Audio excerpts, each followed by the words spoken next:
किरोड़ीलाल मीणा कह चुके हैं कि मुझे डर रहता था कि मेरा भाई लक्ष्मण रेखा न लांघ जाए।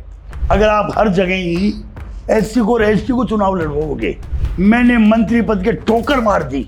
आप वर्ड समझो। जी जी जी। मैंने मंत्री पद के ठोकर मार दी, ठोकर मार दी, ठोकर मार दी। इसके बाद में क्या बचा? बचा क्या कुछ? आज वो कैबिनेट में है।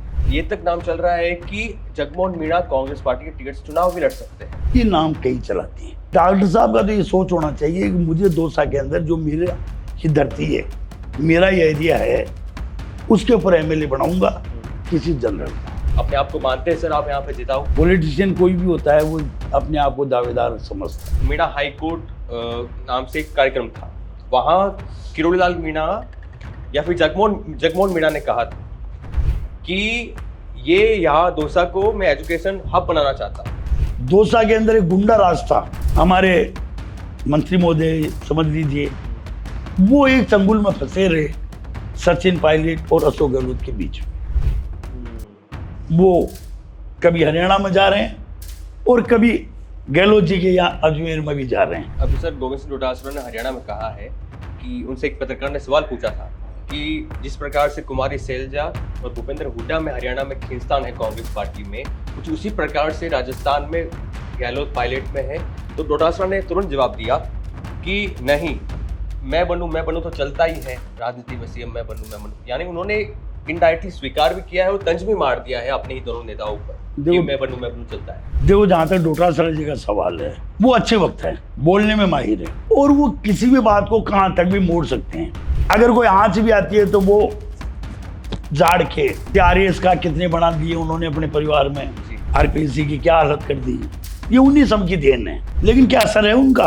एक मुस्कान भी चेंज नहीं हुई। किरोड़ीलाल मीणा को अपना साडू बना लिया मैं और किरोड़ीलाल जी ने ये सब निकाल के किस्तों में देना चालू कर दिया। वो भी एक साथ नहीं कर रहे, वो भी किस्तों में दे रहे हैं जिससे चलता रहे कि भाई मैं भी हूँ। ये सचिन जी के साथ लग गए, ये गहलोत जी के साथ लग गए और ये पूरी दुनिया को मालूम है, हर राजस्थानी को मालूम है कि इन्होंने, गहलोत जी ने एक ही काम किया। गहलोत जी बार बार, मैं उनकी बात एक सेकंड में कहता हूँ, बार बार कहते हैं हाईकमान हाईकमान। न उनको हाईकमान की परवाह थी, न और काहे की थी। इनके जो मेन लीडर है उनको खुद को मालूम नहीं है कि मेरा धर्म कौन सा है। गहलोत जी है बिल्कुल नास्तिक है। इनके जो मेन लीडर है उनको खुद को मालूम नहीं है कि मेरा धर्म कौन सा है। राजेश पायलट के बेटे सचिन पायलट को लेकर आप क्या सोचते हैं? अब सचिन पायलट जी का सवाल जहाँ तक है जी, उनका मुकाबला हो गया एक बहुत बड़े जादूगर से। वो जादूगर उनको नहीं हटने देगा जब तक है। ओला परिवार, मदेना परिवार, मिर्दा परिवार, नवल किशोर शर्मा का परिवार, इन सबको साइडलाइन कर अशोक गहलोत किस प्रकार टिके रहे? ये जो आप सब नाम ले रहे हो, एक तो इनका रहा है एक एरिया कुछ। अशोक गहलोत जी को शुरू से ही ऐसे गुट को ही मुख्यमंत्री का दिया जाए जिससे राजस्थान की आबोहवा बिगड़ी नहीं। तो उस समीकरण को बैठाए रखने के अंदर गहलोत जी सक्षम हो गए। सच्चाई यह है कि कांग्रेस के पास में तो कोई लीडरशिप है। नेवला सांप को दोस्त बना रहा है, सांप नेवले को दोस्त बना रहा है, इनको ये प्रेमी बना रहे हैं। आज हमारे सब एक हो गए। कभी ये आपके साथ दोस्ती करते हैं, यहाँ पर दोस्ती कर रहे हैं और पंजाब के अंदर जाके दुश्मन खड़ा कर रहे हैं। शंकर लाल शर्मा और किरोड़ीलाल मीणा एक जिस प्रकार से हम बैठे हुए हैं, चाय पीते हुए नजर आ सकते हैं। देखिए, मेरे लिए तो बड़े हैं। नई मांग शुरू हो रही है राजस्थान में कि भील प्रदेश बनाया जाए। राजकुमार रोत तो लगातार कह रहे हैं कि भील प्रदेश बनाया जाए। मैं हिंदू नहीं हूँ, सनातनी नहीं हूँ। हमारे चैनल को ही उन्होंने कहा था, पूरा बखेड़ा शुरू हो गया राजस्थान। देखिए, युवा नेता है रोज सब जी।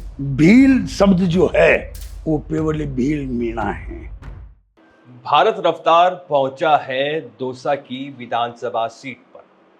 आपको बता दें कि यहाँ से जो मौजूदा विधायक थे, 2023 में जो विधानसभा चुनाव हुए उसमें जो मुरारीलाल मीणा थे वो विधायक बने थे। उसके बाद 2024 में लोकसभा चुनाव हुए, उसमें उनको कांग्रेस पार्टी ने टिकट थमाया, जीते, लोकसभा पहुंचे और दौसा की सीट खाली हो गई। यहाँ पर कुछ ही महीनों के भीतर विधानसभा चुनाव होना है, जिसको लेकर कई नेता यहाँ पर तैयारियों में जुटे हुए हैं। ये सीट काफ़ी महत्वपूर्ण है क्योंकि पूरे राजस्थान की ये सीट, यहाँ से कई नेता उभरे हैं, निकले हैं और मेन जो केंद्र तक राजनीति तक पहुँचे हैं, जिसमें राजेश पायलट का नाम है, नवल किशोर शर्मा का नाम है और उन्हीं नेताओं में एक नाम शुमार कर लीजिए आप, शंकर लाल शर्मा। अभी हमारे साथ शंकर लाल शर्मा है, इनसे बातचीत करेंगे क्योंकि ये प्रबल दावेदार माने जा रहे हैं भाजपा के टिकट के, क्योंकि 2013 में ये यहाँ से विधायक रह चुके हैं। इनसे बातचीत करते हैं, तमाम जो बातचीत होनी चाहिए, क्योंकि हम ग्राउंड रिपोर्ट पर गए थे।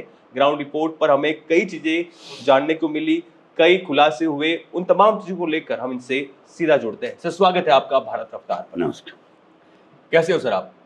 बहुत बढ़िया, कुशल हैं, स्वस्थ हैं और आने वाला चुनाव का इंतजार कर रहे हैं। जी एक ही है, चुनाव तो होने हैं। जी मोस्ट प्रोबेबली आज मैं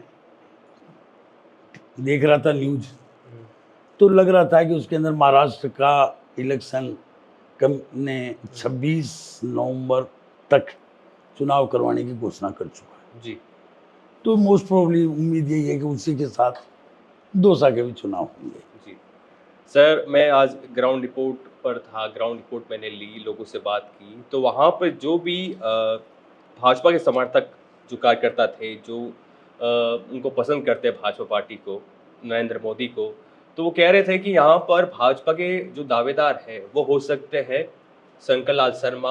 अगर इनको पार्टी टिकट देती है तो ये जिताऊ हो सकते हैं और कारगर साबित हो सकते हैं। अपने आप को मानते हैं सर आप यहाँ पे जिताऊ? देखिए, आपका एक तो चैनल का आप जो जिसके लिए कर रहे हो काम, और आपने ग्राउंड रिपोर्ट आपने पूरी एक तरह से दौसा की आपने ले ली। जी पॉलिटिशियन कोई भी होता है वो अपने आप को दावेदार समझता है। मेरी कार्यशैली बचपन से ही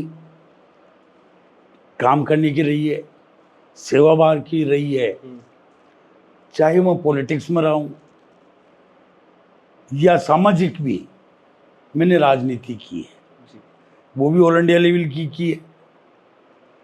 तो इसलिए काम का एक कह लीजिए कि गरूर है, जोश है और काम करने की कुछ ना कुछ नीयत रहती है।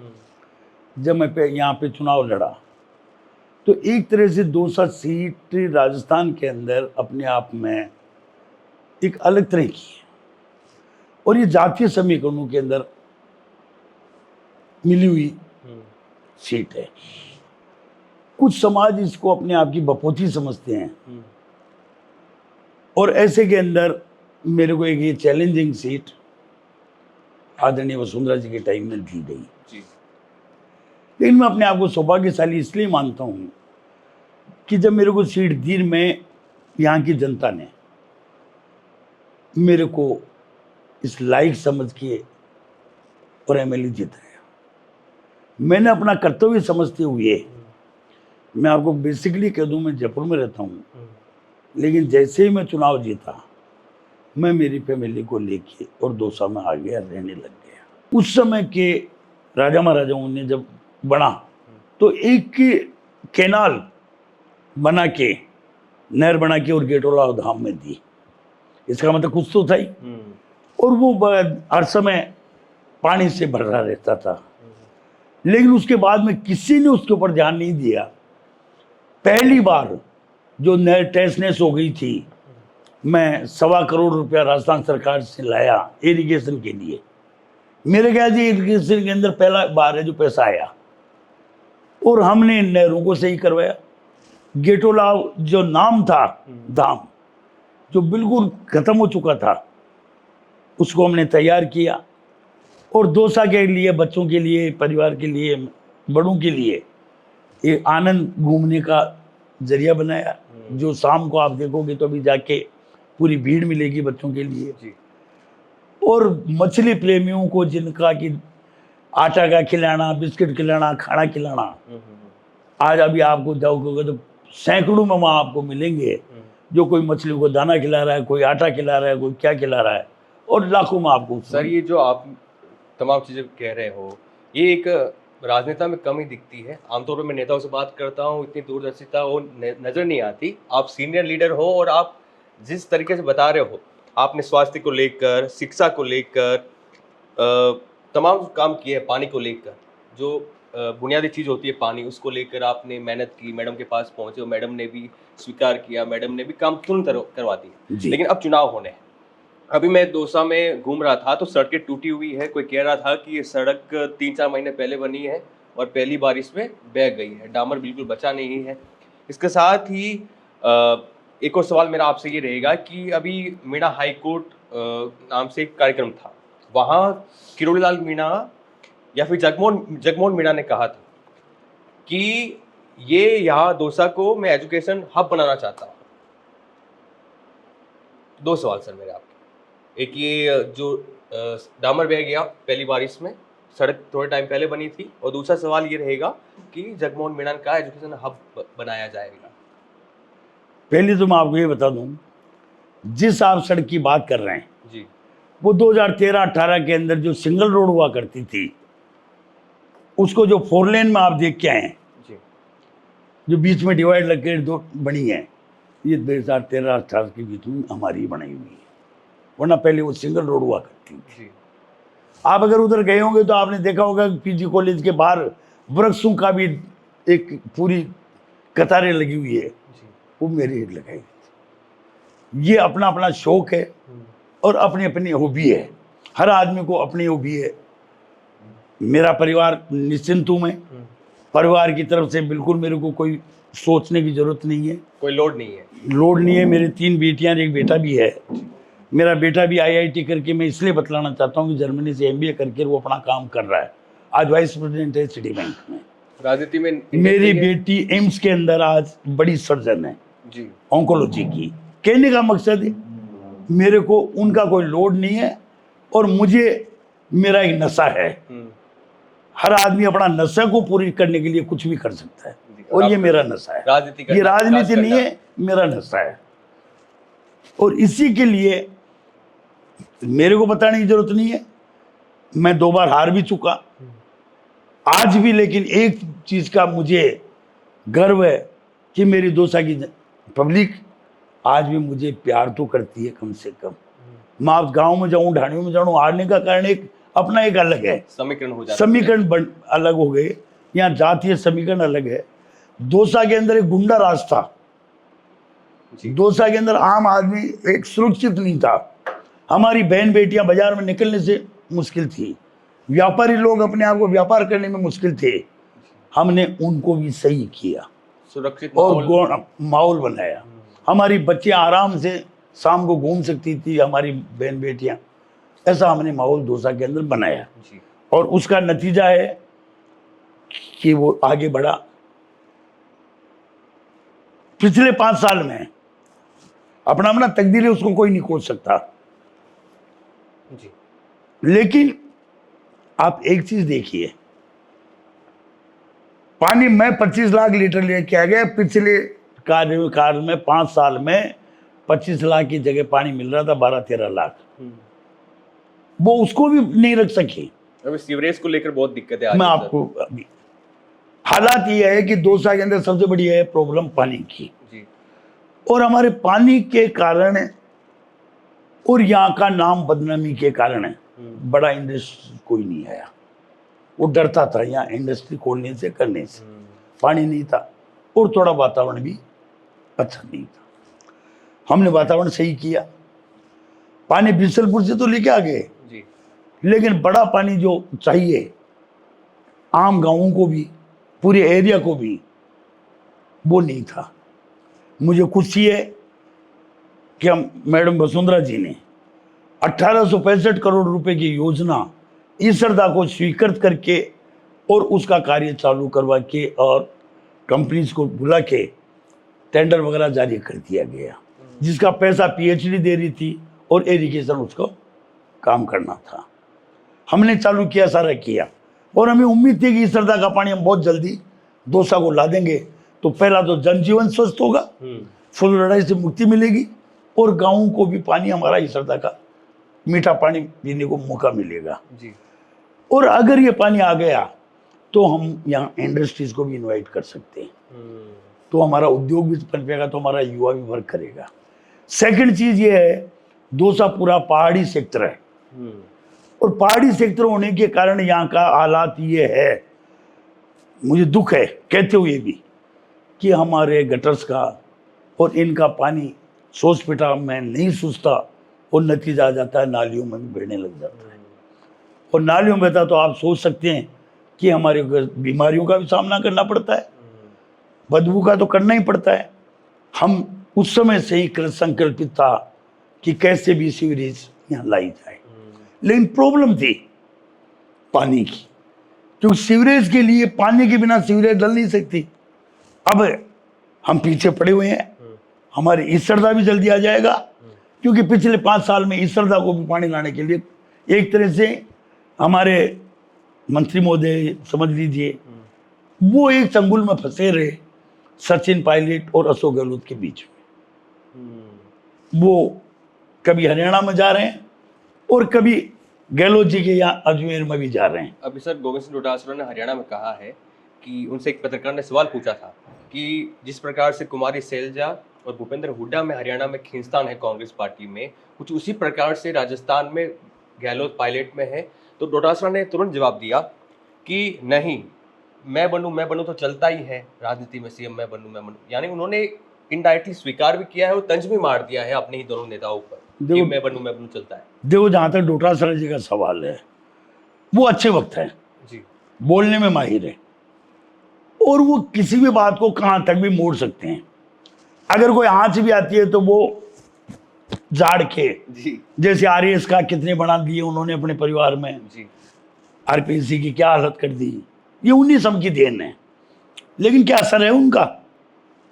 एक मुस्कान भी चेंज नहीं हुई। लेकिन सर उन्होंने किरोड़ी लाल मीणा को अपना साडू बना लिया। मैं साडू बना लिया किरोड़ी लाल जी को, जी, और किरोड़ी लाल जी ने ये सब निकाल के किस्तों में देना चालू कर दिया। वो भी एक साथ नहीं कर रहे, वो भी किस्तों में दे रहे हैं, जिससे चलता रहे कि भाई मैं भी हूँ। जी, तो सॉरी, लेकिन मैं वही बात कहना चाह रहा हूँ, ये सचिन जी के साथ लग गए, ये गहलोत जी के साथ लग गए, और ये पूरी दुनिया को मालूम है, हर राजस्थानी को मालूम है कि इन्होंने, गहलोत जी ने एक ही काम किया, भाई तुम लूटो, कसोटो, खाओ पियो, कुछ भी करो, लेकिन मेरी सत्ता को चलती रहने दो। गहलोत जी बार बार, मैं उनकी बात एक सेकंड में कहता हूँ, बार बार कहते हैं हाईकमान हाईकमान। जी, हाईकमान का आदेश आया कि राष्ट्रीय अध्यक्ष बनिए, 25 सितंबर को।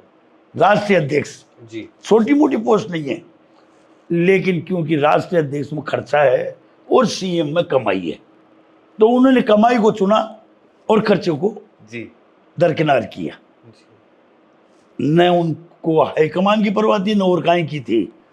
हाईकमान भी कहाँ जाएगी, उसको पैसों की जरूरत होगी तो मैं ही तो मुहैया कराऊंगा। तो गहलोत जी ने अपनी कमान रखी और राजस्थान के एमएलए को और मंत्री को भी ये छूट दे दी कि जितना लूट सके उतना लूट लो, और उन्होंने लूटा। जिस सड़क की आप बात कर रहे हैं 4 दिन में खिसक गई, ये आदरणीय, जब हमारे कांग्रेस के नेता भी हैं, हम नेता कहूं या नहीं कहूं, या कांग्रेस का एक है बढ़िया मनोरंजक भी है, पार्लियामेंट के अंदर विपक्ष के लीडर भी हैं, और वो एक अपनी थकान मिटाने के लिए घूमने के हिसाब से उन्होंने एक पैदल यात्रा निकाली। वैसे उन्होंने अपने आप को ये शो किया कि मैं जैसे पैदल यात्रा निकाल रहा हूं, ये गांधी जी की दांडव यात्रा के समान है। लेकिन भैया ये दांडव यात्रा के समान नहीं थी, ये तो घूमने के हिसाब से थी, मनोरंजक थी। सचिन पायलट की यात्रा को नाम ले रहा हूँ? नहीं नहीं, मैं आदरणीय पप्पू भैया का कर रहा हूँ, जो भारत जोड़ो यात्रा का है। मैं आज भी देखता हूँ, मैं उसी के ब्रिज के आगे रहता हूँ, भारत जोड़ो सेतु। मेरे समझ में आ रहा, भारत टूट गया कहाँ था जो भारत को जोड़ो। जी, भारत तो शुरू से जुड़ा हुआ है, एक है, तोड़ा था तो इन्होंने तोड़ दिया था जब पाकिस्तान और ये सब अलग हुए थे। सर वो राम सेतु को नहीं मानते और उसका नाम सेतु रखा और भारत जोड़ो सेतु कर दिया। दोहरे मापदंड लगते हैं। देखो उनका ऐसा है, वो समय के अनुसार चलते हैं जी, न वो, उनके लिए कोई भगवान राम है न भगवान कृष्ण है। जी, गहलोत जी है बिल्कुल नास्तिक है, मंदिरों में कभी जाना पसंद नहीं करते थे। इनके जो मेन लीडर है उनको खुद को मालूम नहीं है कि मेरा धर्म कौन सा है। वो कभी कपड़ों के ऊपर जनेऊ पहन लेते हैं, कभी वो कैप भी लगा लेते हैं, और उसका कारण भी है कि आपको भी मालूम है ब्राह्मण परिवार भी है उनमें, उनमें क्रिश्चियन परिवार भी है उनमें, उनके अंदर फारसी परिवार भी है।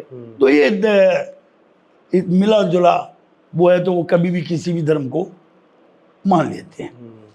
तो उन्होंने यहाँ भी भारत जोड़ो यात्रा निकाली, तो इसी सड़क से निकाली थी, और इस सड़क पे करोड़ों रुपए अगर पूरा निकाले, हमारी अगर सरकार जांच करे, तो आपको मालूम होगा कि कितना करोड़ों अरबों रुपए का घपला हुआ है, और ये काली पोती गई है। यही नहीं, रास्ते में आने वाले हॉस्टल्स को, रास्ते में आने वाले सबको ठहरने का, वो करने का बंदोबस्त जो खर्च किया है गहलोत जी ने खूब है। सर, अशोक गहलोत और राजेश पायलट में एक अदावत की भी खबर चलती थी कि इन दोनों नेताओं में अदावत है। प्रदेश अध्यक्ष बन रहे थे राष्ट्रीय अध्यक्ष, तो अशोक गहलोत ने समर्थन नहीं किया। देखिए, जहाँ तक स्वर्गीय राजेश पायलट जी का सवाल है, एक चीज तो कहनी पड़ेगी, डोसा का नाम पूरे इंडिया में राजेश पायलट वाला डोसा जी ये जाना जाता था जी।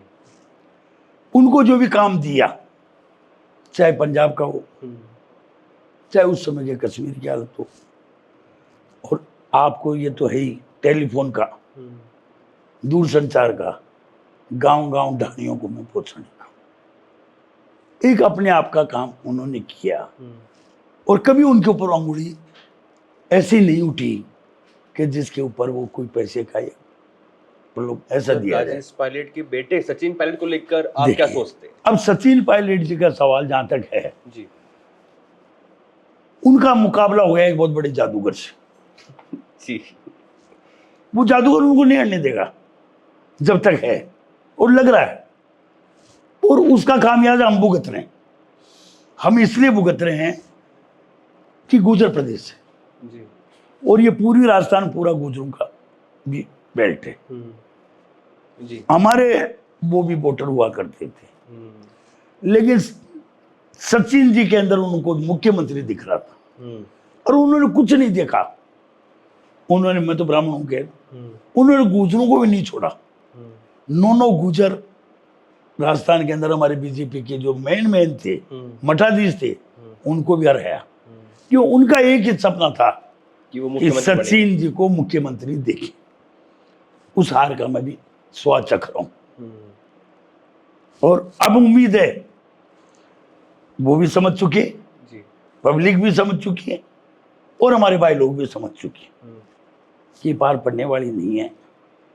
इसीलिए हम आपको पूछा नहीं, लेकिन मैं कह दूं एडवांस में ही कि बीजेपी दौसा से विजयी होगी। सर, एक सवाल, और कमल का फूल जीतेगा। आप सीनियर लीडर हो, वरिष्ठ नेता हो, और कितने ही दौर जो नेता आते जाते रहे उनको देखा है आपने जी। ओला परिवार, मदेना परिवार, मिर्दा परिवार, नवल किशोर शर्मा का परिवार, इन सब को साइडलाइन कर अशोक गहलोत किस प्रकार टिके रहे? अशोक गहलोत मुख्यमंत्री बनते रहे, हालांकि वो जो रिवाज है, जो परिपाटी है, जो ट्रेंड है, 5 साल भाजपा 5 साल कांग्रेस, भाजपा के बाद अशोक गहलोत ही मुख्यमंत्री कैसे बन जाते थे इतने बड़े बड़े दिग्गज नेताओं को साइडलाइन कर? एक कारण है जी, ये जो आप सब नाम ले रहे हो, एक तो इनका रहा है एक एरिया कुछ, जी, फिर इसमें दो राय नहीं है कि ये लोग बहुत ही लड़नेड भी हुआ करते थे, लेकिन इनके अंदर बहुत बड़ा ईगो भी था, और किसी को टच होने देना ये पसंद नहीं करते थे। अशोक गहलोत जी को शुरू से ही, जब वहाँ के कोषाध्यक्ष थे के, जो बाद में अध्यक्ष भी रहे कांग्रेस के, उनके राज में भी जब ये यूथ में ही थे जी, तो इनको उसके बाद में चांस मिला, सेंट्रल के अंदर ये कपड़ा मंत्री बन गए, और उसके बाद में इनको प्रदेश अध्यक्ष वगैरह बना के भेज दिया गया। तो जातीय समीकरण राजस्थान के कुछ ऐसे हैं, ऊपर वालों ने भी सोचा, नीचे वालों ने भी सोचा कि एक इस तरीके से ऐसे गुट को ही मुख्यमंत्री का दिया जाए जिससे राजस्थान की आबोहवा बिगड़े नहीं और किसी भी स्थिति में जातीय समीकरण के आधार पे कोई भी ऐसा हावी नहीं हो पाए, असंतोष ना हो जाए, जिससे असंतोष नहीं हो। जी। तो उस समीकरण को बैठाए रखने के अंदर गहलोत जी सक्षम हो गए जी। और अब तक वो रेगुलर चल रहे हैं। और फिर साहब ऊपर वाला कोई लिख दे, उसको नीचे वाला मेटने वाला कोई नहीं होता। लेकिन 25 सितंबर को पर्यवेक्षक के तौर पे आते हैं अजय माकन और मल्लिकार्जुन खड़गे, 92 एमएलए पहुंच जाते हैं सीपी जोशी के पास इस्तीफा देकर कि हमें ये वन लाइन का जो प्रस्ताव है पायलट मुख्यमंत्री बनेंगे मंजूर नहीं, हम नहीं होने देंगे। वो भी तो हाईकमान से ही आया था सर। हाईकमान से, फिर अशोक गहलोत ने चल नहीं हाईकमान से आए थे। मैं आपको एक चीज बता दूं, हाईकमान जो शब्द है जी। इंदिरा गांधी जी के टाइम में एक बड़ा था जी। और वहां जो इतने बैठे हुए थे उनका भी एक कैडर हुआ करता था। हाईकमान के अंदर उस समय चाहे पायलट साहब हो, चाहे सिंधिया जी हो, चाहे शरद पवार हो, चाहे संगमा जी हो, ये सब का सब एक वर्चस्व हुआ करता था। और उन्होंने जो कह दिया वो लोहे की लकीर हुआ करती थी, उसको कोई टाल नहीं सकता था। लेकिन सच्चाई यह है अब केवल मात्र उसको हम एक चला रहे हैं, अब केवल मात्र सांप चला गया है और लकड़ी पीट रहे हैं, वो अपने आप को बचा रहे हैं जी। आप एक बात बताइए जी, सोनिया जी को मानेंगे हाईकमान, राहुल जी को मानेंगे हाईकमान, या प्रियंका जी को मानेंगे हाईकमान? तीन तो वहीं बैठ गए अलग अलग अलग अलग।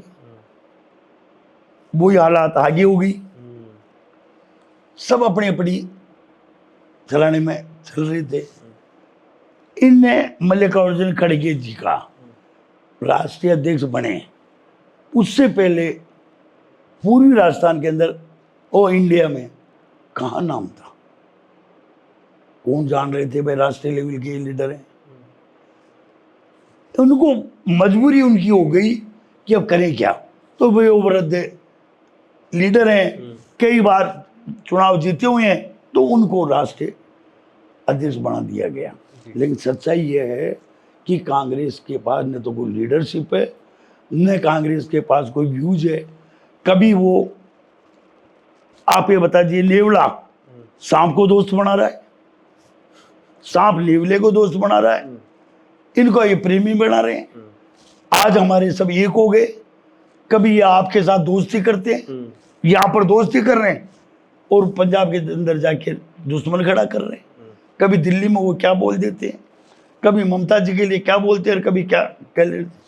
शिवसेना जो एक शुरू से हिंदू राष्ट्र था, नाम है वर्ड, हिंदू वर्ड है जिनके, उसमें वाकई सनातन के परम धनी है। उन जैसों ने भी अपने आप को बचाने के लिए कांग्रेस से गठबंधन कर लिया। तो ये पॉलिटिक्स की है। लेकिन आज सच्चाई यह है, हमें अपने आप को गर्व है कि हम भारतीय जनता पार्टी के सदस्य हैं, हम भारतीय जनता पार्टी को मान रहे हैं। और हमारा प्रधानमंत्री अपने आप में एक अजूबा कहूँगा तो ज़्यादा बेटर है, जो आदरणीय मोदी जी बन के बैठे हैं जी। मैं भी उम्र की गुजारी है, मुझे अच्छी तरह ध्यान है कि जब 71 का वार हुआ तो अमेरिका ने 7वां बेड़ा पाकिस्तान के पक्ष में भेज दिया और रसिया ने पनडुब्बी अपने पक्ष में भेज, भारत के पक्ष में। लेकिन स्थितियां क्या हुई, चलो चली गई। कौन मानता था इंडिया इस जगह पहुंचेगा? हमारा राष्ट्रीय अध्यक्ष की पूरे वर्ल्ड में ये इज्जत होगी। आज अमेरिका हो, चाहे रसिया हो, चाहे यूक्रेन हो, आप सोचिए युद्ध को रोक दिया गया और हमारे बच्चों को वहां से निकाल रहे। कुछ हर रोज कुछ घंटे युद्ध रोका जाता था ताकि भारतीय वहां से निकल गए। आज अरब के अंदर उन मुस्लिम देशों ने हमारे को जमीन दी कि वहां आप मंदिर बनाओ फ्री में। आज हमारे राष्ट्रीय अध्यक्ष की, हमारे प्रधानमंत्री जी की जो वर्ल्ड में इज्जत हो रही है, हमें बार बार गर्व है और है कि हमारा भारत अपने आप में कभी विश्व गुरु हुआ करता था, जो सोने की चिड़िया हुआ करती थी, इन मोदी जी के राज में पुनः विश्व गुरु बन गया और बन रहा है। सर, दौसा की राजनीति की तरफ वापस रुख करते हैं जी। कांग्रेस पार्टी के जो प्रबल दावेदार हैं उनमें नाम शुमार है कि नरेश मीणा हो सकते हैं, और जो मुरारीलाल मीणा की पत्नी है सविता मीणा वो हो सकती है, निहारिका जोरवाल हो सकती है। कई नाम चल रहे हैं और ये तक नाम चल रहा है कि जगमोहन मीणा कांग्रेस पार्टी के टिकट से चुनाव भी लड़ सकते हैं। देखिए एक चीज बता दूं, मैं फिर बात कह रहा हूं, जी कांग्रेस आज की तारीख में दौसा के अंदर जो भी है वो मुरारीलाल जी के इर्द गिर्द है, एकाधिकार उनका बिल्कुल एकाधिकार है। जी और वो कभी 10-5 को ये एससी का प्रधान ये बन जाएगा, जी ये हमारे बांदीकुई के जो एमएलए थे गजराज खटाना जी, जी इनको लड़ाएंगे। कभी कहते हैं हमारे जो दौसा के मीणा जी प्रधान है इनको लड़ाएंगे। ये नाम कई चलाते हैं। ये मुरारीलाल जी मैंने आपको बता दिया वो भी कम खिलाड़ी नहीं है। वो मैं इसलिए कहूँगा एक बार बीच में रोक दूं मैं कि जब मैंने कई बार चुनाव लड़ा तो आप देखिए कि मुरारीलाल जी सचिन के पक्ष में चले गए, और जब मैं चुनाव लड़ रहा तो गुजर भाइयों को सचिन जी मुरारीलाल जी के घर पर गुजर भाइयों को बुला के और सचिन जी से कहलवा दिया गया कि ये मेरी बात का सवाल है, तुम्हें मुरारी जी को जिताना है। समझ रहे हो? सचिन पायलट को बुलाया गया, उनसे उनके कहा घर गया पर कि गुजर को ऐसा कहो हाँ। कि सचिन और उन्होंने कहा जी उन्होंने कहा। और दूसरी तरफ देखिए सेकंड सीएम जी या मेन सीएम अशोक जी गहलोत जी उनके कार्यालय में आके बैठ गए। कार्यालय में, मैं मीटिंग की बात नहीं कर रहा, मीटिंगें बड़ी बड़ी करो कोई बात नहीं, जी जी जी लेकिन उनके कार्यालय में आके बैठ गए और माड़ी भाइयों को कहा कि तुम्हें मुरारी को जिताना है। तो भाई देखो एक बात बता दो, कोई न कोई खिलाड़ी होता है। मंदिर में एक शालिग्राम जी होते हैं हाँ। जिनकी अर्थ में पूछ होती है जी। तो अगले कांग्रेस में भी अगले की चवन्नी चल रही है कि सचिन जी भी उसके लिए मेहरबान हो रहे, अशोक गहलोत जी भी उसके ऊपर मेहरबान हो रहे, और एक उनको छूट दी गई थी पिछले 5 साल में जी। जम के कमाओ लूटो, तो उन्होंने ये भी कह दिया भाई जब इतना लूटा है तो उसको बाजार में भी निकालो, अगली बार फिर करेंगे।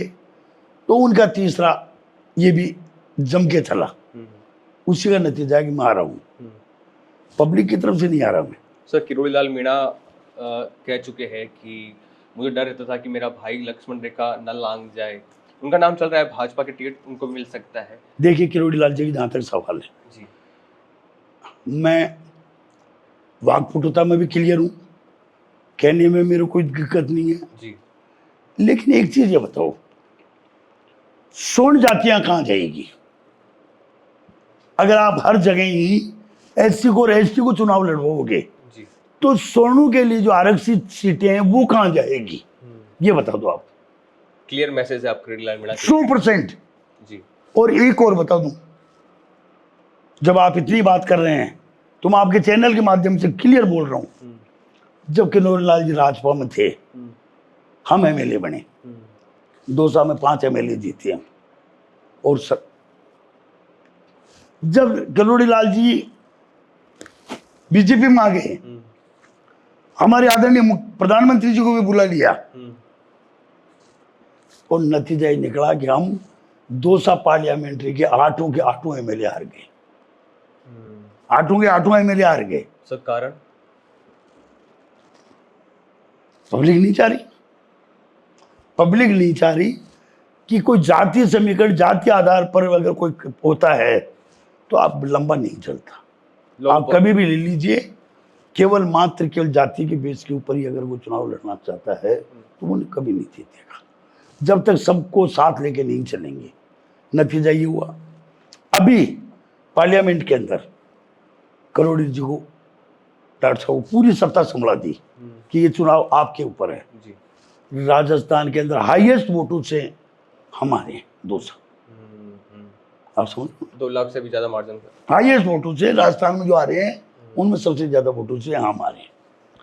मारो हमारी 4 सीटें। सर इनडायरेक्टली अंदर खाने एक खबर चल रही है कि किरोड़ीलाल मीणा ने मुरारीलाल मीणा को इनडायरेक्टली समर्थन किया था। खबर चल रही है। देखिए सर, इनडायरेक्टली नहीं, मैं पहले भी आज तक पे भी इंटरव्यू दे चुका जी। मेरा कई जगह इंटरव्यू आ चुका। जी किरोड़ी लाल जी को भी ये था कि भाई शंकर जी ने तो मेरे को चुनाव में बुलाया ही नहीं, जी और ये सही है, मैंने कभी नहीं बुलाया। सर, वजह?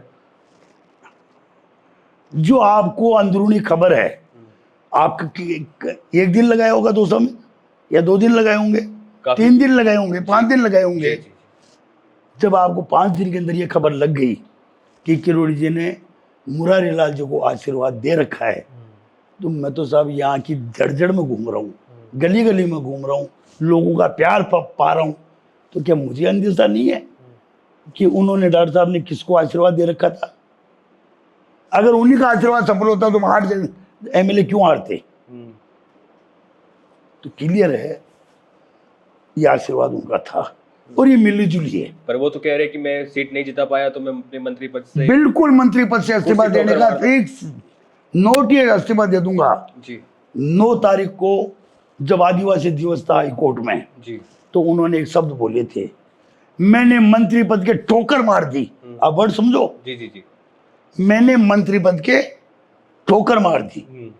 पहली बात, हाँ आरक्षण के खिलाफ अगर कुछ मुद्दा होगा तो मैं मेरी छाती छलनी करवा लूंगा। क्रीम लेयर के ऊपर क्या बोले उन्होंने? क्रीम लेयर लागू होना चाहिए।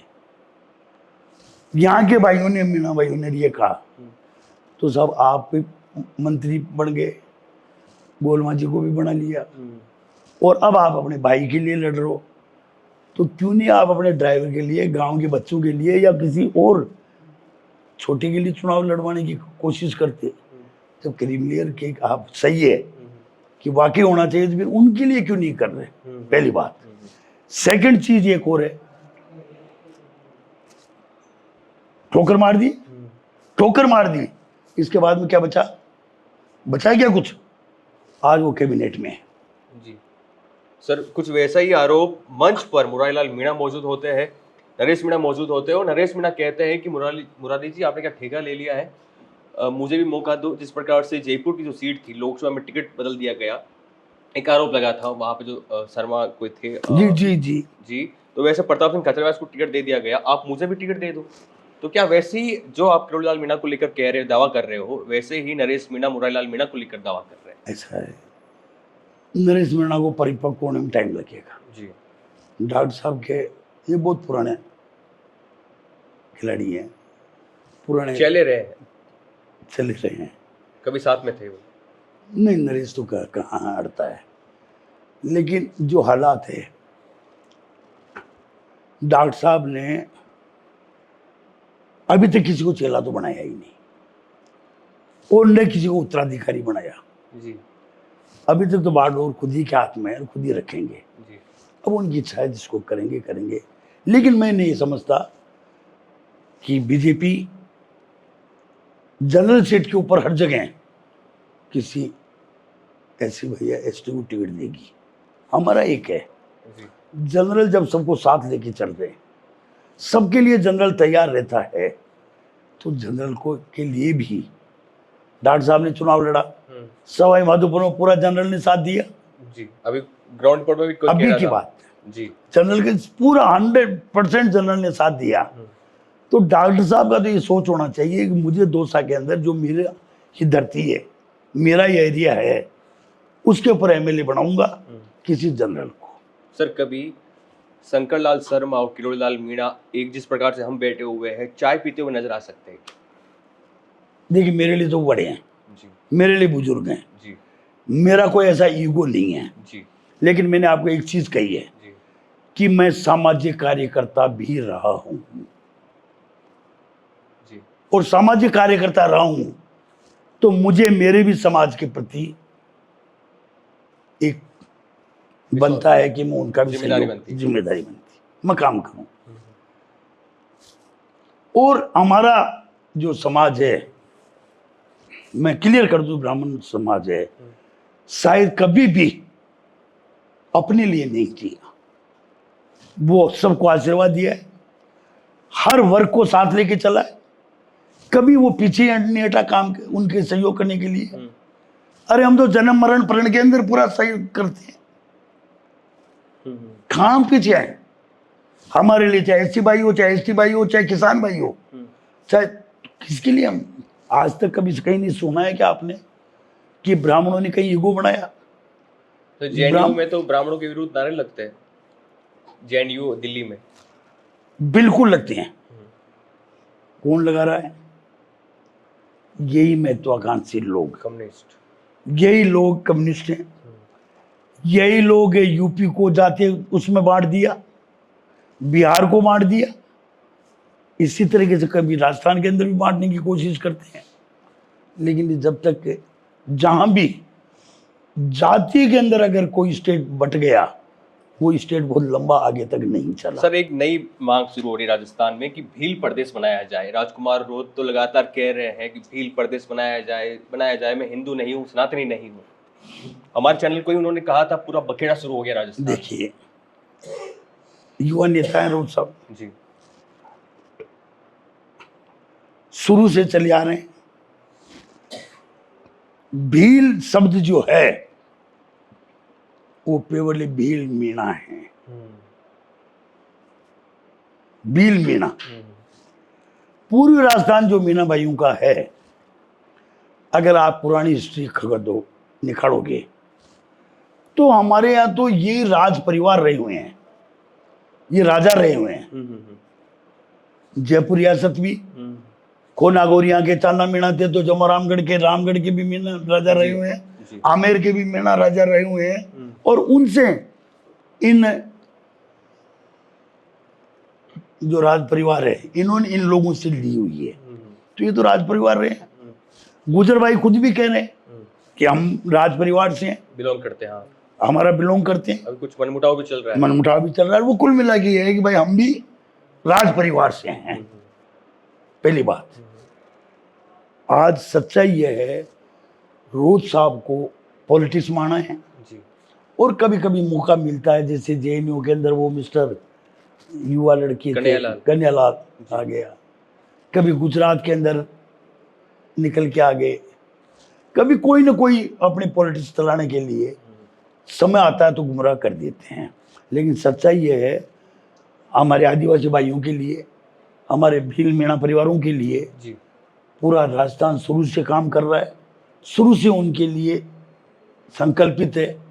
आज आप देख लीजिए, बांसवाड़ा हो, चाहे रामगढ़ प्रतापगढ़ हो, चाहे उधर का पूरा बेल्ट हो, चाहे उदयपुर का बेल्ट हो, चाहे मैं एमपी का हो, चाहे गुजरात का हो, उन सब के लिए, आदिवासी भाइयों के लिए काम कर रहा है, करता रहा है। आज भी एक चीज बताओ आप, जब महाराणा प्रताप ने युद्ध लड़ा तो भीलों को अपने साथ लिया और अकबर के सामने चले गए, भीलों, वो भील मत कहिए, बल्कि मैं ये कहूंगा उनकी सेना, एक तरह से राजपूत की सेना, वो उनकी सेना थी, उनके साथ जंगलों में भटकी। और उस समय जिन लोगों ने ये कृत संकल्प ले लिया कि हम मकान के अंदर नहीं रहेंगे, हम एक जगह जमीन बसा के नहीं रहेंगे, आज भी हम राजस्थानी नहीं, पूरा हम है कि हम कैसे भी घुमंती जातियों को मकान बना के दें, उनको रखें, और हमने बनाए। आज मेरे यहाँ भी अगर आप दोस्त हम जाओगे, मेन रोड के ऊपर उनको बसाया, लेकिन बना छोड़ दिया, फिर वो अपनी बैलगाड़ी में आ गए। उनका संकल्प वो था। तो ये तो शुरू से हिंदुस्तान को ताकत देने वाला था। सर, एक अंतिम सवाल, काफी लंबा हो जाएगा वीडियो और मजा आ रहा था आपसे बातचीत करने में। आपने कहा कि जो जातिवाद की राजनीति करता है वो लंबी पारी नहीं खेल सकता, कुछ समय के लिए वो उसको सक्सेस मिल जाए, जीत जाए, सुर्खियों में आ जाए, और एक समाज अपने आइडल के रूप में उसे मान ले। राजस्थान के एक ऐसा नेता है, जाट समाज से आने वाले हनुमान बेनीवाल, नागौर से सांसद बने हैं दूसरी बार, पहले भाजपा से थे, अब कांग्रेस से थे, गठबंधन करके लगातार चुनाव निकाल रहे हैं। हनुमान बेनीवाल को लेकर आपकी क्या राय है, क्या धारणा है? देखिए, वो फिर भी सेक्रेटरी है, एक समाज से लिए हुआ है, वहां पर भी सामाजिक युद्धि है जी, जिनके अंदर बाहुल्यता होने के कारण वो आगे निकल रहे हैं। सच बात ये है। लेकिन आप इनको ये कह दो कि राजस्थान की लीडरशिप में मुश्किल, केवल मात्र वो ये है कि एमएलए जीत जाएंगे, एमपी जीत जाएंगे, तो पार्लियामेंट में और विधानसभा में कहने के हकदार रहते हैं। लेकिन क्या कह रहे हैं, जो उनको खुद को भी शायद मालूम नहीं रहता, लेकिन वो अपना अपना वो है। डॉक्टर साहब ने भी राजपा जब बनाई थी तब यही था कि भाई मैं प्रदेश के अंदर चारों तरफ हेलीकॉप्टर बहुत घूमा, 150 उम्मीदवार उतारे उन्होंने। बहुत घूमा, लेकिन ले देखे 3 सीटें हैं, एक खुद की, एक गोलमा जी की और एक सी किराए की। 3 सीटें वो ला पाए। ये समय आता है, थोड़ा थोड़ा चल जाता है, लेकिन इससे कोई, राजस्थान बहुत ही संतुलित प्रदेश है। राजस्थान सभी जातियों का मिला जुला प्रदेश है और राजस्थान की जो गुणवत्ता है, हमारे को जो गुण मिले हैं, हमारे बुजुर्गों ने एक ऐतिहासिक चीजें बना बना के दी है। आज हमारे यहाँ टूरिज्म अगर जिंदा है तो राजस्थान की भौगोलिक स्थिति के कारण ही है, जिसके कारण हम आगे बढ़ रहे हैं। तो मैं उम्मीद करता हूँ हमारे ऊपर किसी भी जाति की ताकत राजस्थान में नहीं चलेगी। ये मिला जुला प्रदेश ही है, रहेगा। जी, तो हमसे बातचीत करने के लिए बहुत बहुत शुक्रिया सर आपका। संकल्प धन्यवाद साहब, हमारे साथ जुड़े हुए थे और काफी मजा आया। बड़े बड़े दावे किए, बड़ी बड़ी बातें कही और कई सारे उन्होंने राज बताए, किस प्रकार से राजनीति चल रही है और नेता किस प्रकार से अंदर खाने एक दूसरे पर आशीर्वाद का जो हाथ है वो रखे हुए, आशीर्वाद दिए हुए हैं। बने रहिए भारत रफ्तार के साथ। एक बार फिर धन्यवाद सर, नमस्कार।